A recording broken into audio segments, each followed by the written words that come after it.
మరి ఇక్కడ కేసీఆర్ మౌనాన్ని భరించలేకపోతా ఉన్నటువంటి రేవంత్ రెడ్డి మరి నిన్న ఆయన ఫామ్ హౌస్ లో మాట్లాడితేనే వాళ్ళ గుండెలు మరి గుబులు అన్నాయి అని అంటే మరి ఇక్కడ చూసుకున్నట్టయితే ఒకవైపు సర్వే మరి ఏదైతే వాళ్ళ అధికారిక హ్యాండిల్లో పెట్టిన సర్వే సెటైరికల్ గా ఫామ్ హౌస్ పాలన అని చెప్పి బీఆర్ఎస్ మీద విషంగా కుట్టుబెట్టిన పోస్ట్ లో ప్రజలందరూ కూడా కేసీఆర్ వైపే మొగ్గు చూపిండు. ప్రజాపాలన అంటే నిజమైన ప్రజాపాలన మరి ఇక్కడ ఏదైతే కేసీఆర్ దే ఇవాళ కేసీఆర్ పాలన ఫామ్ హౌస్ పాలన అంటే మరి నీది జూబ్లీ హిల్స్ ప్యాలెస్ పాలన కాదా అని చెప్పి ప్రజల్లో గూడు కట్టుకున్న మరి ఇక్కడ వాళ్ళ ఏదైతే వాళ్ళ లోపల ఉన్న ఆక్రోశాన్ని అంతా కూడా ఓటింగ్ రూపంలో వెలగక్కిండ్రు.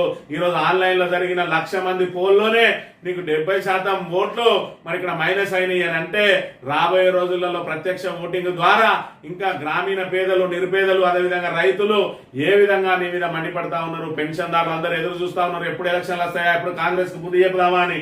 మరి ఈ రకంగా ఫ్రస్ట్రేషన్ కు పోయి మరి ఇక్కడ రేవంత్ రెడ్డి మాట్లాడిన మాటలను కనుక మనం ఒకసారి గమనించినట్టయితే ముందుగా మరి ఇక్కడ కేసీఆర్ ఏం మాట్లాడిండు, ఆ కేసీఆర్ మాట్లాడిన దానికి ఆక్రోశానికి పోయి ఇక్కడ రేవంత్ రెడ్డి ఏం మాట్లాడుతా ఉన్నాడు అనే విషయాన్ని కనుక ఒకసారి మనం పరిశీలించినట్టయితే నిన్న రోజున కేసీఆర్ గారు మాట్లాడిన మాటలు.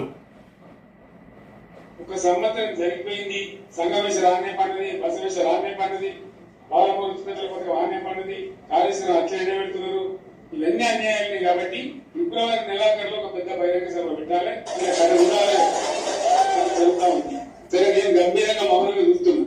నేను కొట్ట బట్టి కొట్టున్నా అలవాట్లేదు. ఇది నిన్నటి రోజున కేసీఆర్ గారు కార్యకర్తలను ఉద్దేశించి మాట్లాడిన మాటలు ఏంటంటే 14 నెలల సమయమైంది, సంగమేశ్వర్ అక్కడనే ఉన్నది, బసవేశ్వర్ అక్కడనే ఉన్నది, ఏదైతే జగిరాబాద్ మరి రైతులకు సాగునీరు అందించే ఎత్తిపోతల పథకాలు ఏవైతే ఉన్నాయో వాటిని పూర్తి చేయాల్సిన రేవంత్ రెడ్డి అక్కడనే విడిచిపెట్టిండు, కాళేశ్వరాన్ని అట్లే ఎండబెట్టిండు. ఇంకా చూస్తూ ఊరుకుంటే మరి ఇక్కడ పనులు అయ్యేలా లేవు కాబట్టి ఖచ్చితంగా ప్రభుత్వం మీద ప్రత్యక్ష పోరాటానికి సిద్ధం కావాలి. నేను కొడితే మామూలుగా ఉండదు కదా, నేను మౌనంగా ఎదురు చూస్తా ఉన్న 14 నెలల కాలం నుంచి సమయం ఇచ్చి మరి సమయం ఇవ్వాలని చెప్పి గంభీరంగా చూస్తా ఉన్నా అంటే ఆయన మరి ఫ్రస్ట్రేషన్ తోటి ఏం మాట్లాడతాడో, కేసీఆర్ ఏం మాట్లాడినా విన్నాం. దాని మీద మరి ఇక్కడ గౌరవ ముఖ్యమంత్రిగా గౌరవప్రదమైన హోదాలో ఉన్న ఒక ముఖ్యమంత్రి ఇప్పటికే తన బూతు పురాణాలతోటి ప్రజల్లో పూర్తిగా నైతిక విలువలు కోల్పోయి పూర్తి స్థాయిలో కాంగ్రెస్ పార్టీని అధపాతాళానికి తీసుకొచ్చిండు. మరి అదంతా కూడా ఏదైతే ఇంటెలిజెన్స్ ద్వారా ఆయనకు మరి ఏదైతే ఫీడ్బ్యాక్ వచ్చిందో దాంతో నేను మారినా మీరు మారండి అని చెప్పి జనవరి 1 రోజు తనను గెలవడానికి వచ్చిన ఎమ్మెల్యేలతో మాట్లాడిన రేవంత్ రెడ్డి మళ్ళీ ఫ్రస్ట్రేషన్ కు లోనే ఏ విధంగా మాట్లాడినా ఒకసారి కనుక గమనించినట్టయితే ఆయన ఫామ్ హౌస్ లో పట్టుకొని గంభీరంగా చూస్తున్నాడు. ఎవరు చూస్తున్నా గంభీరంగా అచ్చొచ్చిన ఆంబొత్తులాక నీ కొడుకులు అల్లుని ఊరు మీద వదిలిలో మైసమ్మ మరేమి జాంగిపేర్లో జరగక వదిలినా నాకపోతులాక ఊరు మీద పడి మేస్తా ఉన్నారు నీ కొడుకు నీ అల్లుడు. మన జాంగిపేర్లో జరగ పోసుకుంటాం కదా మనం.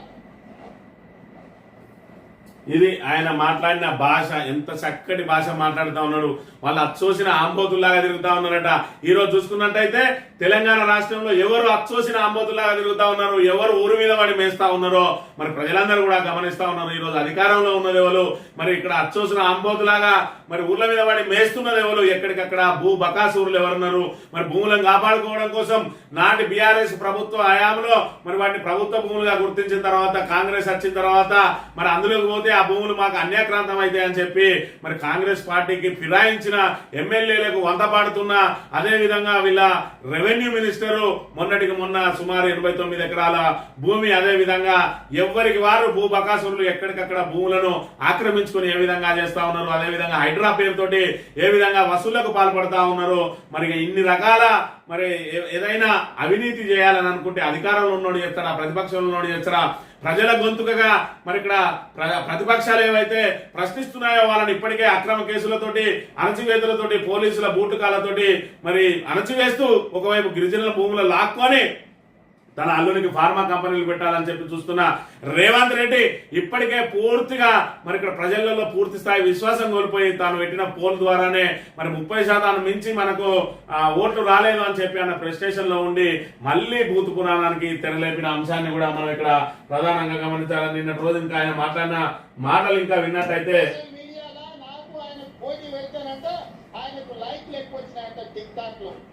పదేళ్ళు ముఖ్యమంత్రి చేసినోడు, కేంద్ర మంత్రి చేసినోడు ఇవాళ టిక్ టాక్ లో కేసీఆర్ రేవంత్ రెడ్డికి పోటీ పెడితే ఆయనకు లైఫ్లు ఎక్కువ వచ్చినాయంటే నాకు తక్కువ వచ్చినాయంటే ఇవాళ వాళ్ళ కార్యకర్తలతో మాట్లాడుతున్నాను.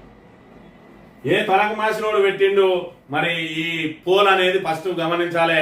నిన్ను ఎవడు పెట్టాలన్నాడు ట్విట్టర్ హ్యాండిల్లో, నీ అధికారిక కాంగ్రెస్ హ్యాండిల్లో కదా నువ్వు పెట్టింది ఏదైతే మరి ఇక్కడ దానికి సంబంధించిన పోల్ పెట్టిందే కాంగ్రెస్ పార్టీ అనే విషయాన్ని మనం ఇక్కడ ప్రధానంగా గమనించాలి. ఇక్కడ అధికారిక కాంగ్రెస్ లో మీరు పోలు పెట్టి ఫామ్ హౌస్ పాలన పెడితే 71% మంది ప్రజలు మరి ఇక్కడ దానికి ఏదైతే ఖచ్చితంగా మాకు ఫామ్ హౌస్ పాలనే కావాలని అన్నారు. మరి ఇది ఏదైతే మరి ఇప్పుడు ప్రస్తుతం దీన్ని ఎక్స్ అంటారు, ఎలాన్ మస్క్ కొన్న తర్వాత మరి ట్విట్టర్ ను ఎక్స్ గా మార్చిండు. మరి పూర్వపు ట్విట్టర్ ప్రస్తుతం ఎక్స్ లో పోస్ట్ చేస్తే టిక్ టాక్ అంటాడు. ఆయనకు టిక్ టాక్ అంటే ఏంటిదో తెలియదు, ట్విట్టర్ అంటే ఏంటిదో తెలియదు. ఆయన నోటికి ఏదొస్తుందే మాట్లాడతాడు. మరోవైపట మరి ఈయన కట పూలు పెడితే ఆయన కట ఎక్కువ వచ్చినాయట. మరి ఎవడట పూలు పెట్టింది, ఎవడు పెట్టమన్నాడట. మరి ఇక్కడ పెట్టి ఒకవేళ నిజంగానే ఈ 71% కనుక వచ్చే ఉంటే మీ కాంగ్రెస్ చెంచాగాళ్ళందరూ కూడా రోడ్ల మీద మరి బాణా సంచాలతోటి డప్పు దరువులతోటి మాకు 71% వచ్చినాయని చెప్పి ఎగరకపోదురా. దానికోసం కాదా మీరు పెట్టుకున్నది. ఇవాళ ప్రజలందరూ తిరగబడి మిమ్మల్ని 29% పరిమితం చేస్తే ఇవాళ ఆక్రోశం ఎవరి మీద వెళ్ళగలుగుతాను. ఎవడు పెట్టాలన్నా నేను పోస్టు ఇవాళ మళ్ళీ ఎవరు దాని మీద మాట్లాడమంటాడు. కనీసం అది ఎక్సా లేదంటే మరి పాత ట్విట్టరా లేదంటే టిక్ టాక్ ముందు అది తెలుసుకొని మాట్లాడు రేవంత్ రెడ్డి. ఇప్పటికే నీ భాష ద్వారా లేదంటే నీకు నీ తెలిసి తెలియని తనంతో మరి ఇక్కడ వికారాబాద్ అడవుల్లో మరి ఏదైతే టీవీకి మరి మందు లేకున్నా అక్కడ నయమవుతుంది అంటే నువ్వు లెప్రసీ అంటావు. అమెజాన్ వెబ్ సిరీస్ అంటే మరి ఇక్కడ అమెజాన్ వెబ్ సర్వీస్ సిరీస్ అంటావు. మరి ఇక్కడ ఐటీని ఏదైతే ఏదైతే మరి ఇన్ఫర్మేషన్ టెక్నాలజీ అంటావు. మరి ఈ రకంగా ఇన్స్టిట్యూట్ ఆఫ్ టెక్నికల్ ఎడ్యుకేషన్ నువ్వే పోయి స్వయంగా మరి దానికి ఏదైతే ఎంఓఎల్ చేసుకుని వస్తావు దాన్ని ఏమంటారో కూడా పలకడానికి తెలియదు. మరోవైపు ఇప్పటికే ఒక కొత్త పాలసీ లేదు, కొత్త విధానం లేదు. పూర్తి స్థాయిలో మరి ఇక్కడ దీన్ని దిగజార్చి ఇంకా ఏం మాట్లాడతారు అంటే 70,000 కోట్లతో 2014 జూన్ 2 నాడు మనం రాష్ట్రాన్ని వారికి అప్పచెప్తే 16,000 కోట్ల రూపాయల మిగులు బడ్జెట్ తోని ధనిక రాష్ట్రంగా వారికి అప్పచెప్తే 10 ఏళ్లు తిరిగే లోపల 7 లక్షల కోట్ల రూపాయల అప్పులు చేసి ధనిక రాష్ట్రాన్ని దివాలా రాష్ట్రంగా చేసి చివరికి రైతు బంధు పథకాన్ని కూడా ఇవ్వకుండా ఎన్నికలను అడ్డం పెట్టుకొని పారిపోతే నేను ముఖ్యమంత్రిగా బాధ్యత చేపట్టిన ఎంబడే ఆయన గారు ఎగ్గొట్టిన రైతు భరోసా పథకంలో 7,625 కోట్ల రూపాయలు 3 నెలల్లోనే 72 లక్షల రైతుల ఖాతాలో వేసి ఎగ్గొట్టి పారిపోయిన ఆయన కాదు ఇప్పుడు బాధ్యత తీసుకున్న మీ సోదరు. సిగ్గుండాలి కొంచెమన్నా ఇటువంటి మాటలు మాట్లాడడానికి సిగ్గుండాలి. ఈయననే అంటాడు 70,000 కోట్లతోటి మరి ఆ రోజు కేసీఆర్ కి అప్పచెప్తే ఈ రోజు 3 లక్షల కోట్లకు తీసుకొచ్చిండు. మరి 3 లక్షల కోట్లకు తీసుకొచ్చింది తెలుస్తలేదు. 7 లక్షల కోట్లు అప్పు చేసిండట. మరి 7 లక్షల కోట్లు అప్పు చేసిండు అని నువ్వు చెప్తున్న ప్రకారం నిజంగా నువ్వు చెప్పిందే నిజమైతే నిజంగానే అది 7 లక్షల కోట్లే అయితే అయినా కూడా 10 సంవత్సరాలలో యావరేజ్ గా సంవత్సరానికి 70,000 కోట్ల అప్పు నువ్వు చేసిన తప్పుడు లెక్కలను కూడా నిజమే అనుకోని నమ్మినా కూడా సంవత్సరానికి యావరేజ్ గా 70,000 కోట్లు అయితే నువ్వు సంవత్సరంలోనే 1,50,000 కోట్లు మరి ఇక్కడ అప్పు చేసినావు. మరి కేసీఆర్ అప్పు చేసింది ఏం చేసిందంటే 1,00,000 కోట్లు పెట్టి ప్రాజెక్టు కట్టిండు. 7,000 మెగావాట్లు ఉన్న పవర్ ను 22,000 మెగావాట్ల పవర్ కు తీసుకొని వచ్చిండు.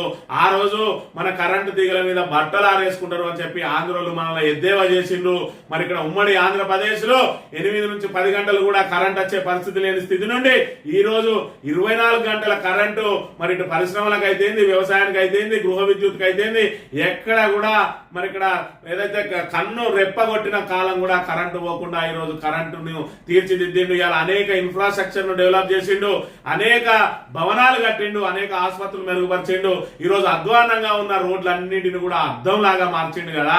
మరి ఇప్పటి వరకు నువ్వు చేసినది ఏంటిది? మరి ఇప్పటి వరకు నీ 1,50,000 కోట్ల అప్పుతోటి కొత్తగా తెచ్చిన ప్రాజెక్ట్ ఏది? మరి ఇప్పటి వరకు నీ పాలమూరు రంగారెడ్డి ప్రాజెక్టును ఇప్పటి వరకు పూర్తి చేయలేకపోయినావు. ఇప్పుడు ఇప్పుడు చెప్పిన సంగమేశ్వర బసవేశ్వర ఎత్తిపోతల పథకాన్ని కనీసం దాన్ని మొదలు పెట్టలేకపోయినావు కదా, మరి ఇప్పటి వరకు నువ్వు చేసింది ఏంటిది? ఈ రకంగా ఇంకా ఆయన మాట్లాడే మాటలు ఎంత విచిత్రంగా ఉన్నాయనంటే, రైతు బంధు ఎగ్గొడితే ఈయన వచ్చిన తర్వాత 3 నెలల్లో ఆ రైతు బంధును పూర్తి చేసిందట. సిగ్గు శరం మానం ఉండాలి కొంచెమన్నా. ఇలాంటి అబద్ధాలు ఆడడానికి తెలంగాణ ప్రజలందరూ చూస్తూనే ఉన్నారు. ఏదైతే ఎన్నికల సమయంలో ఆల్రెడీ రైతు బంధు వేస్తా ఉంటే ఎన్నికల కోడ్ సమయంలో వేయద్దని మీరు చేసిన ఫిర్యాదు మేరకు ఆ రైతు బంధు ఆపితే మీరు ఏదైతే అధికారం చేపట్టిన వెంటనే వేయాల్సి ఉండగా ఆ 7,500 కోట్లు ఏదైతే మరి ఖజానాలో రైతు బంధు కోసం నిల్వ చేసి పెట్టిండో మరి కేసీఆర్ వాటిని నీ పొంగులేటి శ్రీనివాసరెడ్డి బిల్లులు చెల్లించింది వాస్తవం కాదా? ఆ తర్వాత మరి ఇక్కడ ఆల్రెడీ నిల్వ ఉన్న పైసలను కాంట్రాక్టర్ కి ఇచ్చి మరి 3 నెలల సమయం తీసుకున్నావు. 3 నెలల సమయం తీసుకున్నావు పోనీ అని అంటే మరి ఇక్కడ రైతు బంధు ఇచ్చినవా, రైతు భరోసా ఇచ్చినవా అని అంటే మరి ఇక్కడ రైతు బంధే ఇచ్చినావు. మరి నేను రాగానే ఆ రోజు ప్రజలకు చెప్పినావు, ఈ రోజు ఆగితే ఆగనియండి రైతు బంధు, ఇవాళ తీసుకుంటే మీకు 5,000. నేను డిసెంబర్ 9వ తేదీన వస్తున్నా, రాగానే 7,500 ఇస్తా అన్నావు. 7,500 కాదు కదా, అదే 5,000ను 3 నెలల కాలం పాటు సాగదీసి ఇచ్చి ఆ తర్వాత మళ్ళీ ఒక ఖరీఫ్ సీజన్ కు ఎగ్గొట్టి ఈ రోజు రబీ సీజన్ లో 7,500 రూపాయలు ఇస్తానని మోసం చేసి మళ్ళీ 6,000కే ఇస్తా అని చెప్పి జనవరి 26వ తేదీనే అర్ధరాత్రి టకీ అని మీ రైతులందరి ఖాతాల్లో పడతాయన్నావు. ఆఖరికి మండలానికి ఒక కూరికి టకీ అనేసి ఈ రోజు ఇప్పటికి కూడా ఆపి మార్చి 31 రాక దాన్ని సాగదీస్తామని చెప్తున్నా. నీ దగ్గర ఇంకా నీ మాటలు నమ్మడానికి జనం సిద్ధంగా లేరు అని చెప్పి నువ్వు పెట్టిన పోల్ ద్వారానే నిన్ను చిత్తుగా ఓడించి ఈ రోజు నీకు బుద్ధి చెప్పినా కూడా ఇంకా కూడా నీ భాష మారతలేదు, నీ అబద్ధాలు మారతలేవు, ఇంకా కేసీఆర్ మీద అబద్ధాలు ఆడుతా ఉన్నాడు అని అంటే మరి ఇక్కడ ప్రజలందరూ ఇప్పటికైనా అర్థం చేసుకోవాలి. ఇలాంటి మరి చిల్లర మాట్లాడే నాయకునిగా మనం ఈ రోజు తెలంగాణను తీసుకొచ్చి అప్పచెప్పింది. 10 ఏళ్లలో ఎంత గొప్పగా మన తెలంగాణ అభివృద్ధి జరుగుతూ ఉండే, దేశంలో తెలంగాణకంటూ ఒక ప్రత్యేక స్థానం ఉండేది. ప్రపంచ దేశాలలో ఎక్కడి పోయినా కూడా తెలంగాణ అనగానే ఓహో మీరు కేసీఆర్ మనసులా అనేది. ఇవాళ తెలంగాణను భ్రష్టు పట్టించిన చరిత్ర ఎవరికి ఉన్నదా అంటే రేవంత్ రెడ్డికి, కాంగ్రెస్ పార్టీకే ఈ రోజు తెలంగాణను భ్రష్టు పట్టించిన మరి ఇక్కడ ఈ గొప్పదనం అంతా కూడా కాంగ్రెస్ పార్టీకి, రేవంత్ రెడ్డికే చెందుతుందనే విషయాన్ని మనం ఇక్కడ ప్రధానంగా గమనించాలి.